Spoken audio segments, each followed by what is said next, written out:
Here in Washington State, we value our quality of life, including a good educational system, a safety net for the hardest-hit individuals, and maintaining clean air and water. We vote for our local council members and legislators, and then work with them to pass the laws we need to maintain that quality of life. The state has survived the passage of a number of bad initiatives over the last decade. These initiatives, funded primarily by a small number of wealthy individuals, have taken a toll on our democratic process, hamstringing our elected officials from doing the job that we ask them to do. They work hard for us, and we hold them accountable. This string of initiatives here, as well as in other states in the West, is designed to force governments at all levels to budget according to the agenda of people who will benefit most from the lower taxes, those who own a lot of property, especially large corporations. But the rest of us, the majority, lose something very important: local control and flexibility.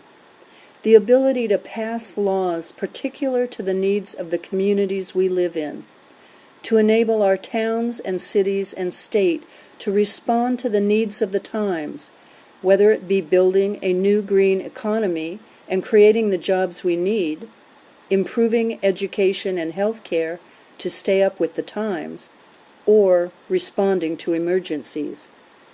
The latest initiative, 1033, is the worst. If passed, 1033 would lead to deep cuts for public schools, children's health care, roads and highways, and senior care, especially in rural areas. So why gamble with our future? It's not like Washington State has high taxes or is hard to do business in. When it comes to state and local tax burdens, we rank 35th in the country, even though we have the 8th highest average income. Forbes magazine just ranked Washington as the second best place in the nation to do business. The Washington State budget for 2009 has been slashed, a necessity in this time of diminishing revenues.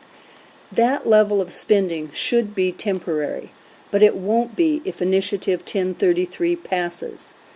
Passing 1033 would push Washington into a permanent recession, freezing in place the worst cuts in the state's budget in decades, and making it impossible to restore basic services, even after the economy recovers. According to the Office of Financial Management, counties alone stand to lose a total of $694 million by 2015, forcing slashes to basic services such as sheriff's offices, district and superior courts, jails, parks and public works, medical examiners, county clerks, and health care.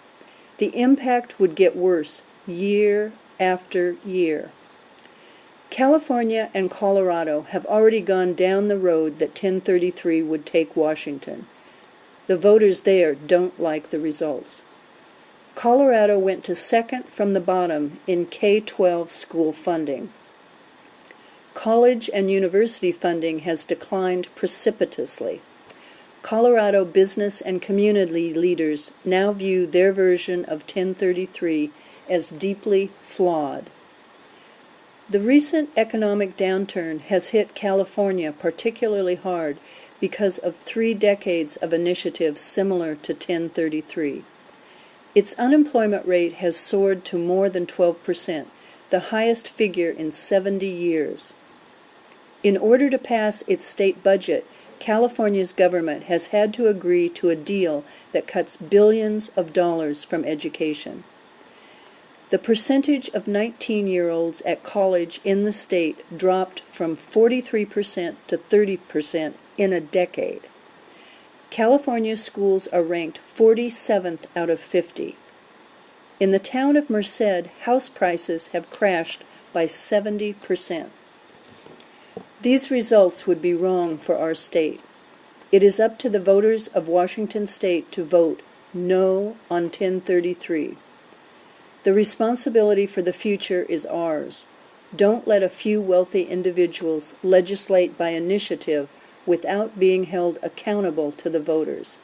We live in a state we can be proud of, one of the best in the country. Let's not change that.